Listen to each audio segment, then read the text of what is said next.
Muito bem, pessoal. Se vocês ainda acreditam que nossa elite política, nosso judiciário, nossa burocracia, nossa polícia estão aqui para nos servir e não há algumas agendas estrangeiras, então deixa eu contar uma coisa para vocês. Vocês estão enganados. E o quanto vocês estão enganados? Dá só uma olhada nisso. Tenho certeza de que vocês não ouviram falar disso em lugar nenhum na grande mídia, porque, para ser sincero, nem eu sabia disso. E eu sou alguém que fica de olho nessas coisas. Ninguém sabia disso. Isso aconteceu no ano passado, e só ficamos sabendo disso agora. E só ficamos sabendo dessa atuação patética da polícia britânica quando o caso foi parar no tribunal. Deixa eu te mostrar isso. Deixa eu te mostrar do que estou falando. Olha, esse garoto, ele tinha 18 anos. As últimas palavras dele, como foram ouvidas, as últimas palavras dele, como foram ouvidas no tribunal "Eu não consigo respirar", foram as últimas palavras de Henry Nowak enquanto ele era algemado pela polícia britânica, sangrando muito.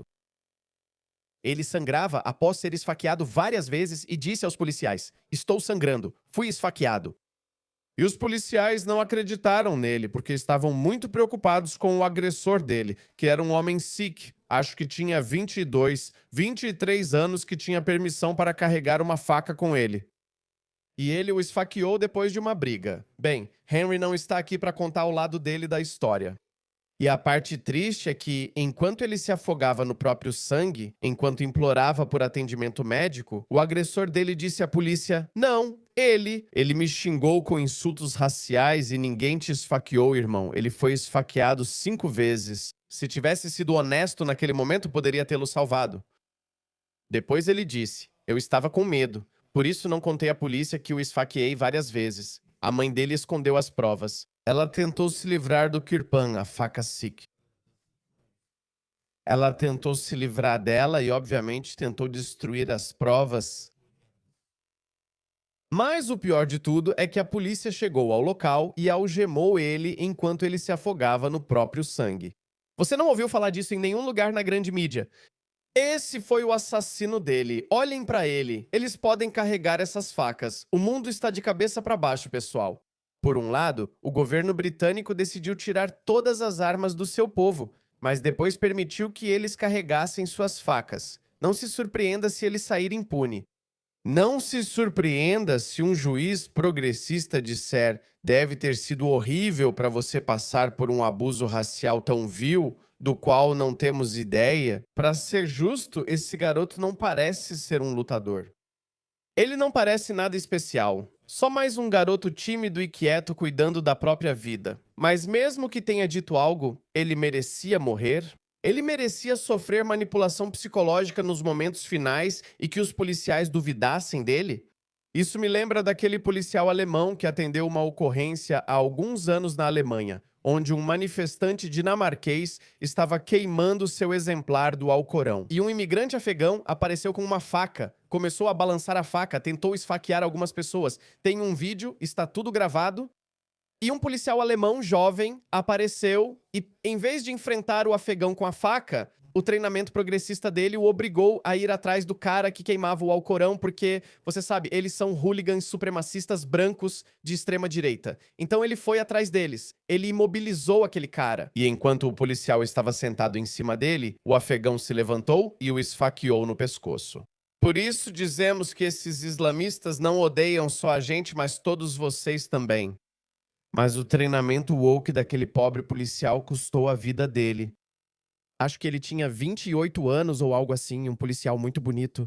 Ele foi vítima da propaganda woke que tem sido espalhada pelas nossas instituições. A mesma coisa aconteceu aqui. Esses policiais não acreditaram no cara branco e imediatamente acreditaram na palavra dele. Ele te ofendeu racialmente? Ok, vamos te prender. Mesmo que ele tivesse cometido ofensa racial, por que algemar alguém? Esse garoto não parece ameaça. Se você não consegue, eu realmente não consigo imaginar, pessoal. Agora, vamos falar da nossa elite política. Olhem para essa criatura horrível. Horrível, Keir Starmer. Olhem como se ajoelhou por George Floyd, mas nada disse sobre Anwina Wek, Rhiannon White, Wayne Broadhurst ou as centenas de britânicos assassinados. posso expressar choque e indignação pela morte de George Floyd, que expôs racismo e ódio vividos. Por muitos nos Estados Unidos e além. Estou surpreso que o primeiro-ministro ainda não tenha dito nada sobre isso, mas espero que, da próxima vez que ele falar com o presidente Trump, ele transmita a ele a repulsa do Reino Unido sobre sua Resposta a... evento. E sim, e a imagem, eu acho, vai ficar comigo. E tenho certeza de que vai ficar com muitas pessoas. Isso é a mesma sinalização de virtude desses lunáticos. Nenhuma palavra. Como eu disse, nenhuma palavra. Se a vítima é branca, a humanidade dela é descartada. Mas algumas pessoas estão falando. Robert Jenrick, dos conservadores, fez um discurso que vale a pena ouvir. Um estudante numa saída à noite é esfaqueado várias vezes com uma faca de 21 centímetros de comprimento. Ele está deitado numa poça do próprio sangue, literalmente se afogando no próprio sangue. A polícia chega ao local. Em vez de fazerem tudo o que podem para salvar a vida dele, eles algemam e prendem o rapaz porque há uma acusação de abuso racial. Isso é um escândalo. A secretária do Interior vai vir à Câmara e dizer o que está fazendo para investigar a forma como a polícia conduziu esse caso. And can we have a debate on two-tier policing, which is doing so much to undermine respect for the police and for the rule of law in this country? Boa sorte. Ele falou em policiamento de 2 pesos e 2 medidas. Policiamento de 2 pesos e 2 medidas. E quanto à justiça de 2 pesos e 2 medidas? Agora, essa história é ainda mais perturbadora. Por mais perturbadora que tenha sido a última história, essa é ainda mais perturbadora porque aquilo foi uma falha de 2 policiais que atenderam a ocorrência. Por mais que eu tente, não consigo entender. Como é que você não leva ninguém a sério? Ele não ficaria simplesmente sentado assim e diria: "Ei, fui esfaqueado, pessoal. Vocês podem dar uma olhada." Ele não estaria assim. Ele estaria ofegante, deitado, provavelmente chorando, e mesmo assim eles não deram atenção. Isso mostra que não é apatia, é desprezo. Não é apatia. Mas isso é ainda pior. O que eu vou te contar agora? Você deve estar pensando: o que poderia ser pior do que isso, Harry Sultan? Na verdade, até isso, eu vou te mostrar algo ainda pior. Mas há uma infinidade desses exemplos, então dá uma olhada nisso. Uma gangue de adolescentes que atraiu uma estudante de 15 anos para uma passagem subterrânea e riu enquanto se filmava abusando dela, escapou da prisão. Enquanto o juiz os elogia pelo bom comportamento durante o julgamento, esse é um motivo suficiente para essas pessoas horríveis saírem impunes. Eu não vou entrar nos detalhes sórdidos do crime. Eu não vou entrar no relato das vítimas sobre o impacto do crime. Eu só vou mostrar para vocês a apatia. Na verdade, não é apatia, é desprezo. Nossa elite dominante, o judiciário e a polícia. É isso que quero mostrar aqui. Só vou mostrar isso para vocês. Mas os 3 réus receberam hoje medidas de reabilitação para jovens, em vez de sentenças de prisão durante uma audiência no Tribunal da Coroa de Southampton. Como o juiz lhes disse, nenhum de vocês precisa ir para a prisão. No Reino Unido, você pode estuprar. Você não precisa ir para a prisão. Preciso dizer mais alguma coisa? Posso? Não sei. Bem, estou sentindo que falta algo. Olhe para o juiz. O juiz Nicholas Holland disse aos garotos: "Nenhum de vocês precisa ir para a prisão hoje." O juiz também elogiou os garotos pelo comportamento durante o julgamento, dizendo: "Eu considero vocês muito jovens e nenhum de vocês teve grandes problemas antes." Eles tinham 13 e 14 anos. Aliás, 15. a garota, 2 garotas em ocasiões separadas. Não foi apenas um evento isolado, foram 2 eventos separados. Esse juiz está mostrando que esses crimes graves podem ficar impunes, incentivando outros infratores. O juiz Holland disse que o primeiro garoto foi diagnosticado com TDAH. Acho que tenho TDAH. Posso ir e fazer o que eu quiser? Na verdade, sabe de uma coisa? Porque eu sou moreno, talvez eu realmente consiga me safar. Para ser justo, isso está acontecendo na Austrália. Não que eu tenha qualquer intenção de fazer algo assim. Tenho 42 anos e cheguei até aqui sem cometer crime. Não acho que vou mudar agora, mas isso não irrita vocês, pessoal? Deveria. Quero saber quem são essas pessoas que ainda acreditam nisso no sistema judiciário ocidental. Quero saber quem são essas pessoas que ainda acreditam que, sabe, está tudo funcionando bem. Vou fingir que não vejo. É só o patriarcado. Esse é o problema. É só o homem branco que é o problema. O juiz disse aos réus: eu tenho que lembrar que vocês não são pequenos adultos. Eu preciso pensar em quão provável é que vocês façam coisas graves de novo. Preciso garantir que vocês não voltem a cometer atos graves no futuro. Os garotos tentaram chamar as vítimas de mentirosas no tribunal. Um disse sobre a segunda vítima: ela estava flertando comigo. Ela inventou uma história para justificar para a mãe e o pai o motivo de ter desaparecido. De qualquer forma, isso não importa. Ok, eu te falei que vou te contar algo ainda pior do que isso? Ok, escuta essa. Isso aconteceu na França. Ok, é o mesmo problema em todo o Ocidente. Olha esse cara, tá vendo esse homem? O nome dele é Mohamed Boukaki. Desculpa, não é Boukaki, Mohamed Bakali. Ele foi o cérebro logístico por trás dos horríveis ataques em Paris e no Bataclan. Lembra do terror em Paris? Em que 130 pessoas morreram. 130 pessoas morreram naquele dia. E não é só isso. Você sabe. Um tiro na cabeça, não.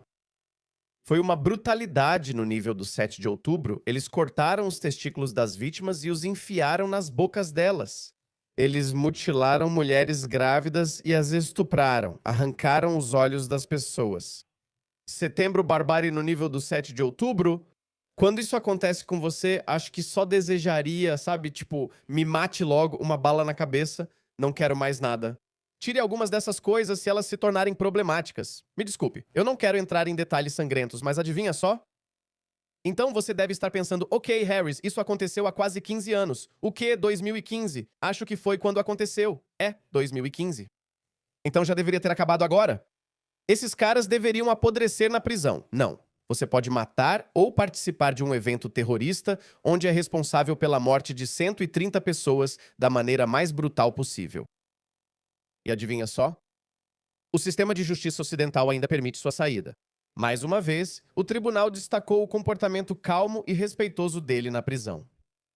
Se mantiver o bom comportamento, ele pode ser libertado bem antes do fim da sentença em 2040. Então a sentença máxima dele vai até 2040 de qualquer forma. Por que isso? Você pode matar ou ser responsável por tantas mortes e ainda sair da prisão. Mas isso nem é o pior, pessoal. Então ele foi transferido para a Bélgica, capital do politicamente correto, e pode sair para essas visitas. Não sei como isso se chama, é saída temporária da prisão. É chamado de saída temporária da prisão. Então ele pode sair, sabe, por 24 horas e fazer o que quiser, experimentar a liberdade por 24 horas. Eu tenho mais um vídeo. Na verdade, ouçam isso. Tudo isso está acontecendo no Reino Unido. Ouçam essa mulher. Vou deixar que ela fale. Os homens que se aproveitaram delas eram em sua maioria muçulmanos, geralmente do Paquistão ou descendentes de paquistaneses. Uma das vítimas de Roxbury foi informada por seu estuprador, e eu cito: estamos aqui para foder todas as garotas brancas e foder o governo. A ministra aceita que, em muitos casos, esses crimes foram agravados por motivos raciais e religiosos. Isso aconteceu em uma escala industrial. Mesmo que você queira manter a mente aberta e dizer: olha, o establishment britânico, a polícia, o judiciário, eles foram enganados, eles não sabiam com o que estavam lidando. Ainda assim, é uma falha deles, porque o propósito de viver em uma sociedade é que ela te garanta a segurança da sua vida e do seu sustento. Deixe-me repetir. O propósito de viver em uma sociedade é que ela garanta a sua segurança, a da sua família, a do seu sustento e a da sua propriedade. Esse é o propósito de viver em sociedade. Senão você vive na selva, certo? E as sociedades ocidentais, por muito tempo, se orgulharam de serem o auge da civilização. E é isso que está acontecendo. Eles fracassaram. O pior é que nem foram os britânicos comuns que faziam essas coisas horríveis, mas sim pessoas que eles importaram. Eles trouxeram seus valores culturais. Eles trouxeram seu ódio e desprezo pelo Ocidente, mas descontavam isso nos ocidentais comuns, como nossas crianças. Eles descontavam isso neles. E a elite governante Jess Phillips, ela só ficava sentada lá. Ela é ministra da segurança das mulheres ou algo assim. E eles tomavam decisões que virariam notícia para as pessoas comuns. É assim que a situação está ruim e as pessoas ainda estão sendo manipuladas, mas fico feliz que isso não esteja funcionando. Cada vez mais pessoas estão indo para uma posição de não fazer concessões, mas estão adotando um discurso cada vez mais retórico, assim como eu me tornei. Não estou interessado em debater com essas pessoas que arrumam desculpas para aqueles que dizem que diversidade é nossa força ou que o multiculturalismo nos enriquece. Não, eu me convenci disso. Para qualquer sociedade funcionar, é preciso ter uma cultura dominante, uma cultura primária. E essa cultura primária deve dominar todos os aspectos da vida nessa sociedade. Essa cultura dominante deve escrever as leis. Ela deve escrever o código de conduta e as regras de atuação para tudo, para o judiciário, para a polícia, para a burocracia. Tudo deve ser ditado pela cultura primária dessa sociedade. Nenhuma outra cultura tem lugar. Você pode ter práticas culturais inofensivas. Você quer comemorar um Eid, não o maior, mas o que está chegando daqui a uns 2 dias. Na verdade, é amanhã ou depois de amanhã, eu acho, quando vocês barbaramente sacrificam animais. Isso não deveria ser permitido. O primeiro Eid, após o Ramadã, deveria ser permitido, tudo bem comemorar, mas de forma privada. O resto do mundo não deveria ver, não queremos ser afetados. Você quer rezar em casa? Tudo bem. Mas tenho certeza de que isso vai além disso, porque... muçulmanos achavam que estavam ganhando força. Eles confundiram a educação e a gentileza dos ocidentais.